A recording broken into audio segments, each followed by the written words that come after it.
Here is where Taiwan's snows pile deepest and where its glaciers were most active.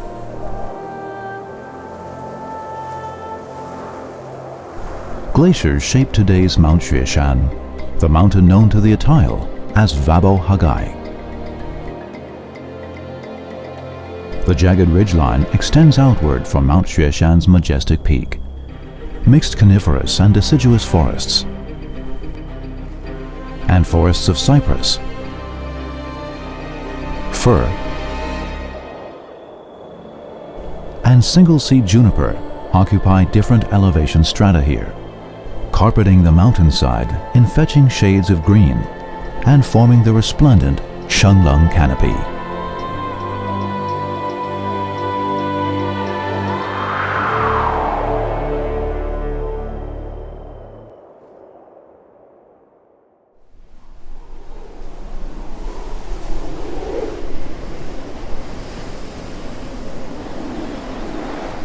Bracingly cold monsoon winds, heavy with moisture from the sea, whistle across Lanyong Valley and up into the Xueshan Range, perennially giving the Xueshan area Taiwan's heaviest snow accumulations and creating ideal conditions for Taiwan's Ice Age relicts.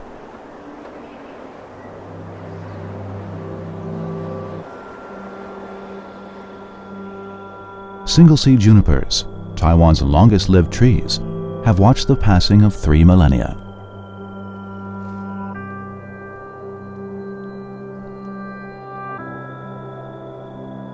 Across more than 3,000 years, one can only imagine how many blizzards these trees have braved atop this ridge in order to remain Taiwan's highest forest.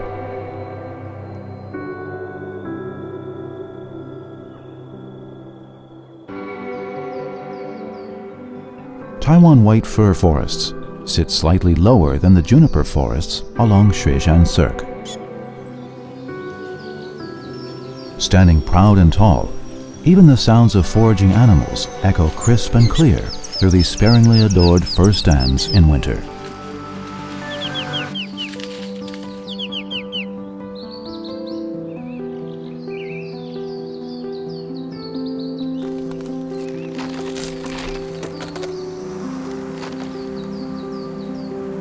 Here in this alpine black forest, innumerable fir seeds scatter in the breeze, only to be buried under fresh fallen snow, where they will await spring's call to sprout and grow into a verdant new forest.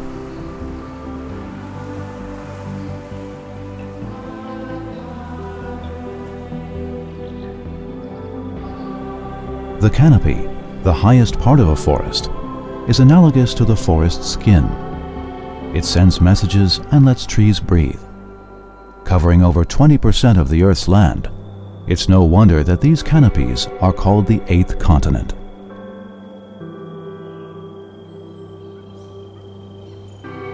From the air, Taiwan appears covered under a seamless forest canopy carpet. This canopy sustains biodiversity, especially in mid-elevation cloud forests. Supported on sturdy shoulders and stretching to the horizon, forest canopies provide a critical ecological lifeline. White firs, the titans of Taiwan's cloud forests, are known among indigenous tribes as the trees that brush the moon. These 3 Taiwan white firs on Mount Chilan in the Xueshan Range are known as the 3 Sisters. Standing nearly 70 meters tall, eldest sister commands unimpeded views of her pristine woodland domain.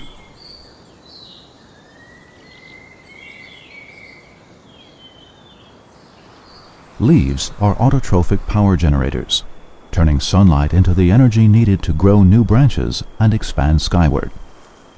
Thus, plants wait for sunny spring days to unfurl fresh new buds.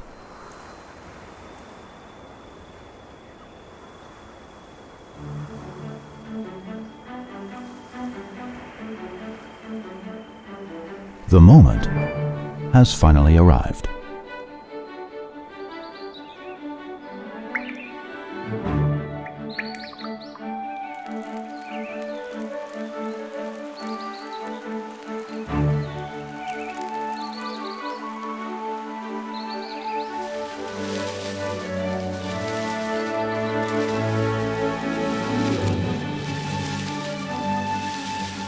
tender leaves erupt from delicate twigs.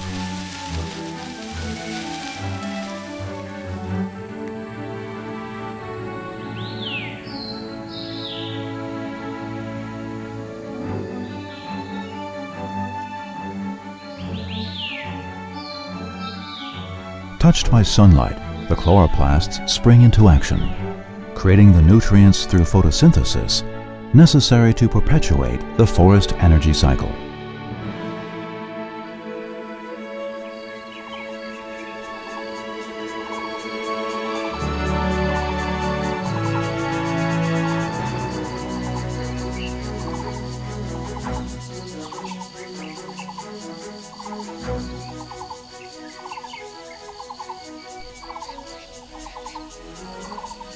But more than simply power plants, leaves are a vital source of nutrition for caterpillars.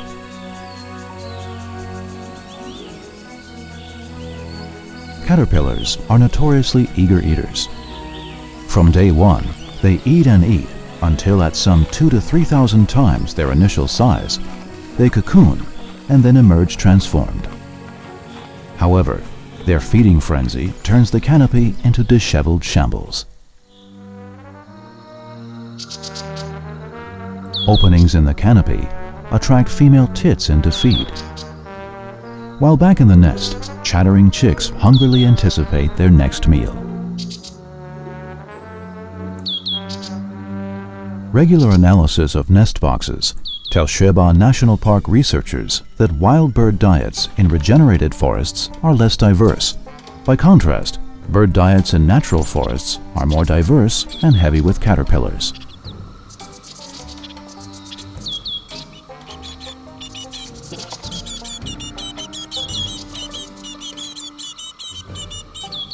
These birds are more than happy to help relieve the canopy from the deluge of caterpillars and let leaves continue turning sunlight into nutrients needed by the trees to grow.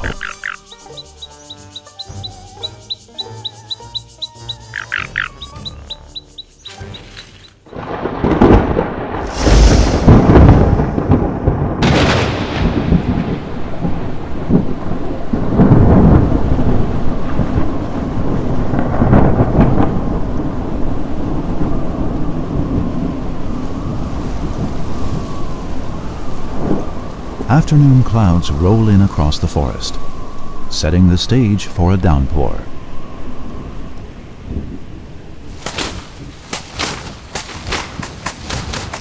Ethnic Atayals Dagun and his son Yuming, following tribal tradition, head into the forest before the rainstorm to pound out mushrooms. They pummel rotting logs with palm fronds, releasing spores, creating fissures for rainwater, and helping break up and spread mycelium.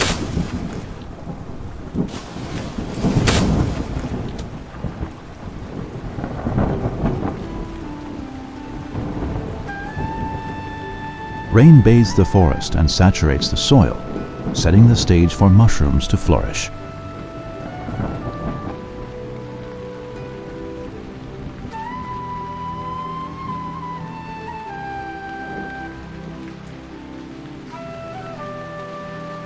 Rainwater sustains all life in the forest. Imagining forests as water reservoirs, canopies would be their sheltering cap, protecting soils from erosion and helping leaf litter in the understory trap and retain moisture.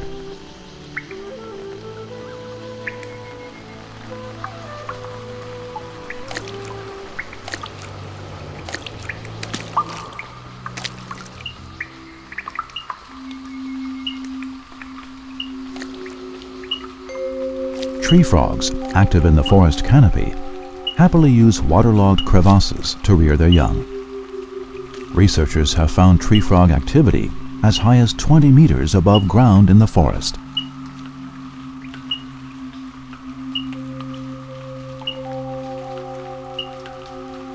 Raindrops trickle past an Eifinger's tree frog, while moths absorb rainwater on leaves, wholly unawares of the approaching danger.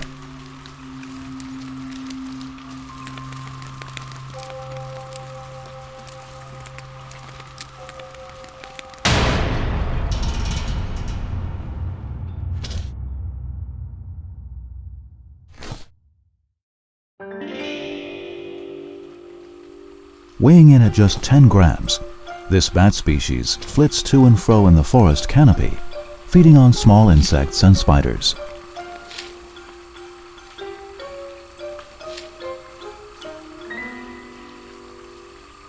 Biologists often use bat diversity to assess the health of forest ecosystems.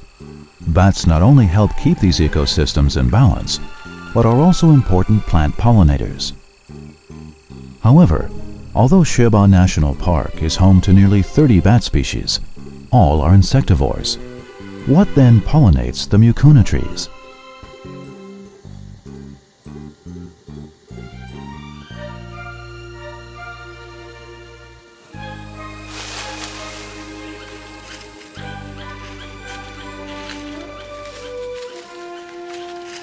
This job falls to the park squirrels. After they bite open the sepals of flowers, ants and bees finish off the nectar and, in the process, pollinate the mucuna.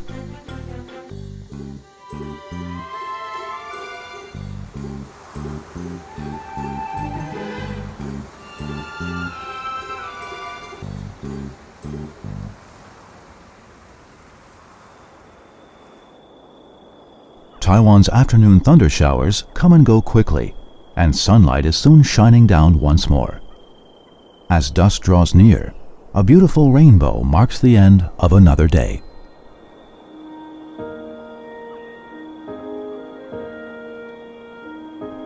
If canopies are the outer skin of the forest, taking the sun's light and heat, then epiphytes are the makeup, adding splashes of interest and color far above the forest floor.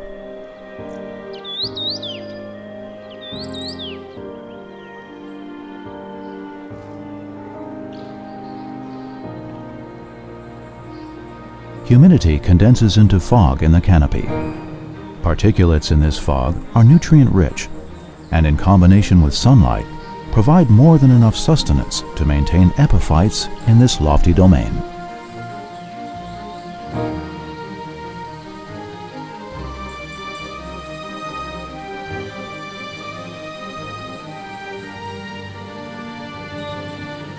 Epiphytic orchids are regular tenants of the forest canopy, sopping up the diffuse sunlight that makes it through the canopy in order to survive and thrive.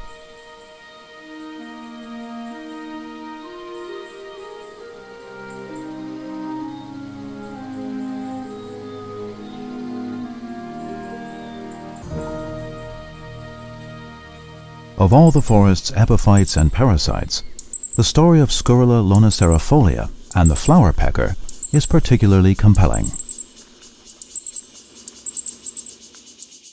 The stamens and pistils protruding from the green and red tubular flowers of the lonicerifolia deposit pollen on the beaks of feeding flower peckers, which then pollinates the next flowers visited. Flower peckers call again to feast on ripe lonicerifolia fruit. The bird's specially adapted digestive process retains the sticky coating on fruit seeds, which can then easily cling to a host, turning the cycle of life another full circle.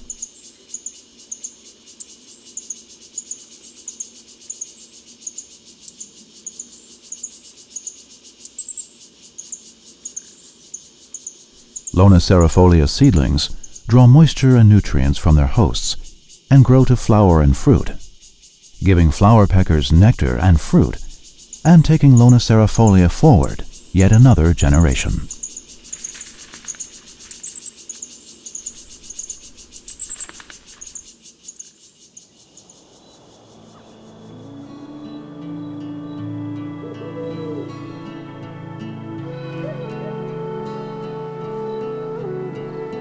Sunset colors dim over the horizon, turning the sky midnight blue.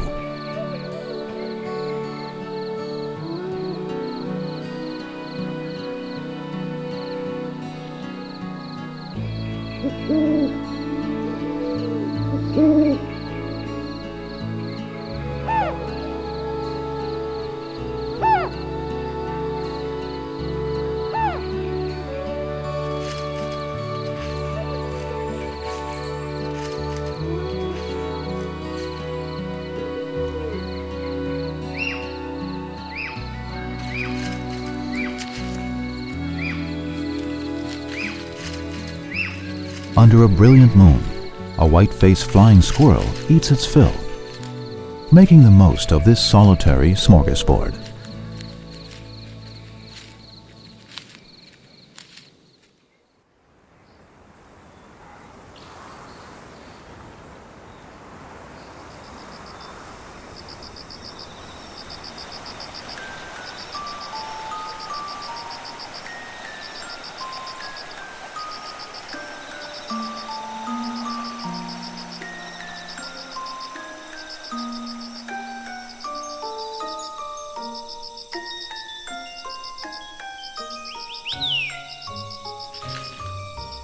The aroma of ripe fruit is irresistible. Wild animals here share in the bounty that materializes but once a year beneath the forest's vaulted ceiling.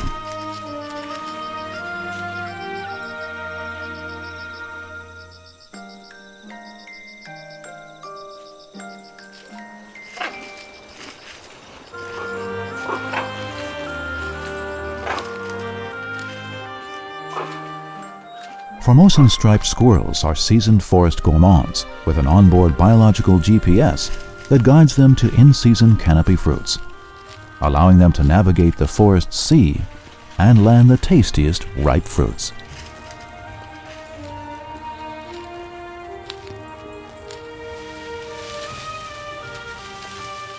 Might the mother of these squirrel kits be using fun and games to teach her babies how to use their innate food navigation system?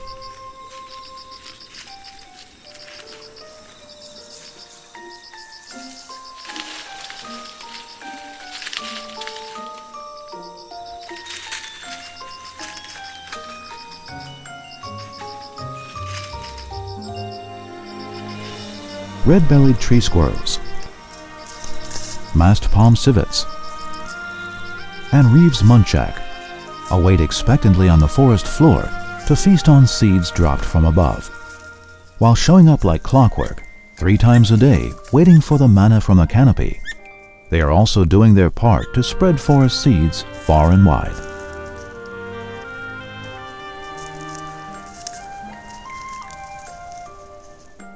Whether on purpose or not, the animals and plants of the forest canopy add a mutable and vibrant flair to the forest ecosystem.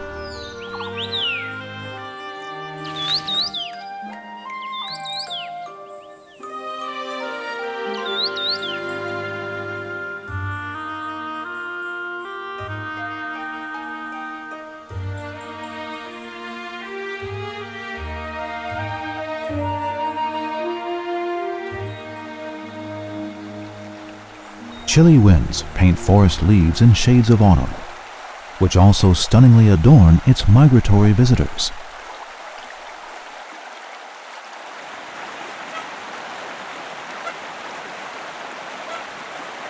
The forests of Shei-Pa are home to Taiwan's largest population of mandarin ducks, which come here annually to breed. Male mandarins don dazzling new plumage in hopes of attracting a mate.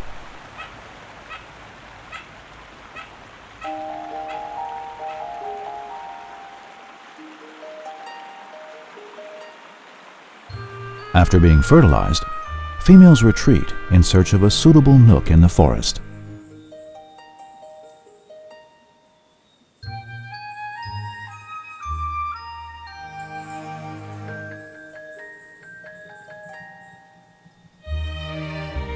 After the eggs hatch around a month later, the chicks take their first steps out onto the forest floor.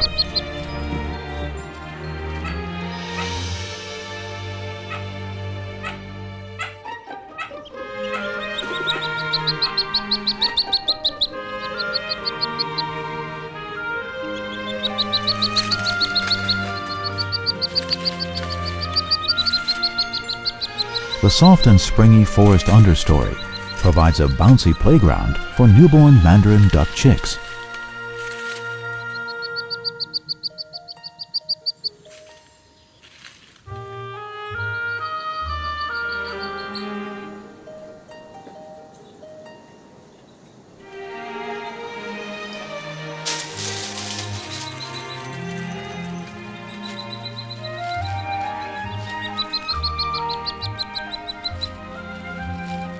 The young ducks catch up to mom and head to the stream, eager to begin their next phase in life.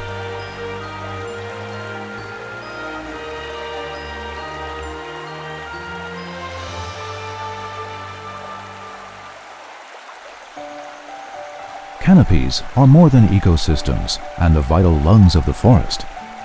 They are key indices of planetary health, the canaries in the coal mine that is planet Earth. Despite the importance of forest canopies, scientists had largely overlooked them until the last decades of the 20th century.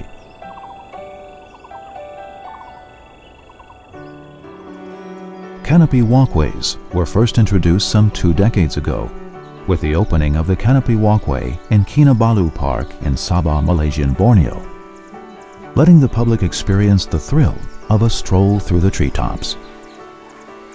Without any special equipment, visitors may climb 40 meters into the canopy for an up-close and personal look at its unique ecology.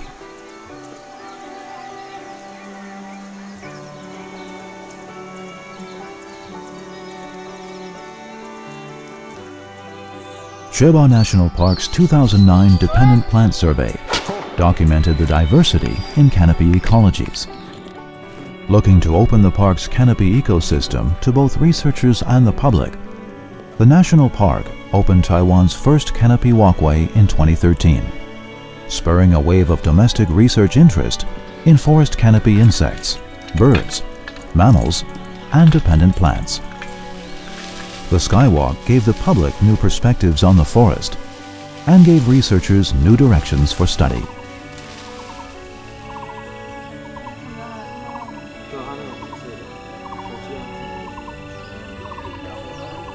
Shei-Pa National Park has plans to open further canopy outlooks and walkways. As part of overall efforts to protect biodiversity in the forest canopy, while promoting sustainable ecotourism and environmental education.